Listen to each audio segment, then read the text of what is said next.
మనకి sufficient air అనే support అనేది కావాలి. సో ఆ ఎయిర్ సపోర్ట్ లేదన్నప్పుడు మాట అనేది స్పష్టంగా రాదు, క్లారిటీగా ఉండదు. సో మనం ఒక సౌండ్ చెప్పి ప్రొనౌన్సియేషన్ అయితే అది వేరే సౌండ్ లాగా ప్రొనౌన్సియేషన్ అనేది ఉంటుందన్నమాట. అలాగా రాకూడదు అన్నప్పుడు ఏంటంటే బ్లోయింగ్ కెపాసిటీ అనేది చూసుకోవాలి.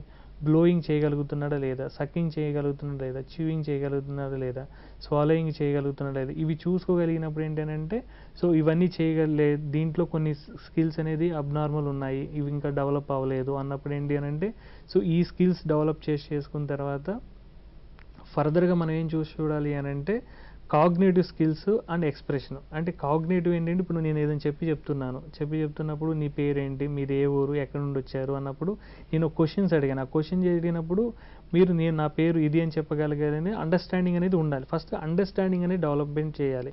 అది ఎక్కడైనా సరే ఎవ్రీవేర్ యూనివర్సల్ నార్మ్స్ ఏంటి అని అంటే ఫస్ట్ బాబుకి అండర్స్టాండింగ్ మాత్రమే డెవలప్మెంట్ చేయాలి. అండర్స్టాండింగ్ డెవలప్ అయిన తర్వాత ఎక్స్ప్రెషన్ స్టార్ట్ అవుతుంది.